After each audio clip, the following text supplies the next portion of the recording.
मेरे बगल में बैठी औरत का इशारा मैं समझ गया था कि वह मेरे से क्या चाहती है, क्योंकि बस के हिलने की वजह से बार बार मेरा शरीर उससे टकरा रहा था और मेरा हाथ भी उसके हाथ से टकरा जाता था। तो वह कुछ नहीं कहती थी, बल्कि शर्माने लगती थी। रात का समय था तो बस में काफ़ी अंधेरा था। इसी अंधेरे का फ़ायदा मैं उठाना चाह रहा था कि इस चलती बस में कुछ हो जाए तो मज़ा आ जाए। हम दोनों बस का सफ़र कुछ इसी तरीके से कर रहे थे। मेरे अंदर हलचल इतनी तेज़ी से होने लगी थी कि खुद को रोक पाना बहुत मुश्किल हो गया था।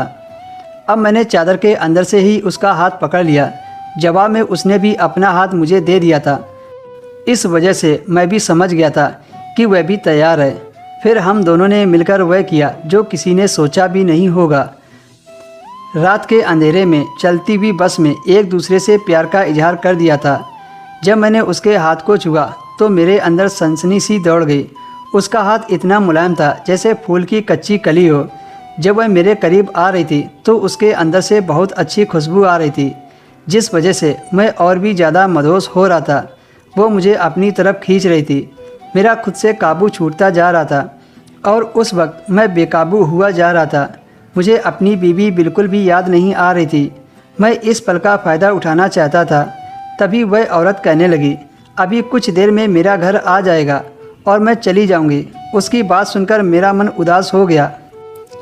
वह औरत मुझसे बोली, आप चिंता ना करें, अगर आप चाहें तो आप भी मेरे साथ घर चल सकते हो। मैंने कहा, यह कैसे हो सकता है? तो वह बोली, अरे कैसे नहीं हो सकता, मेरे घर में कोई नहीं रहता है। मेरे घर में मेरी बूढ़ी माँ है और इस वक्त तो वह भी सो रही होगी। हमें कोई परेशान नहीं करेगा और हम एक दूसरे के साथ अच्छा वक्त गुजार सकेंगे। उस औरत के मुंह से इस तरह की बातें सुनकर मेरा मन तो मचलने लगा।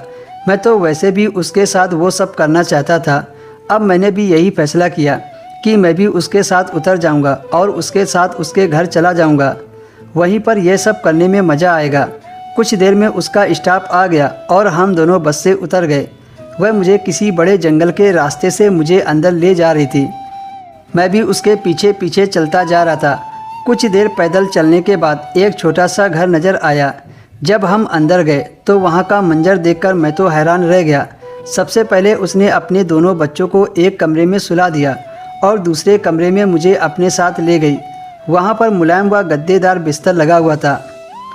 मैं तुरंत उस बिस्तर पर लेट गया। धीरे धीरे वह मेरे करीब आने लगी और मेरे शर्ट के बटन खोलने लगी।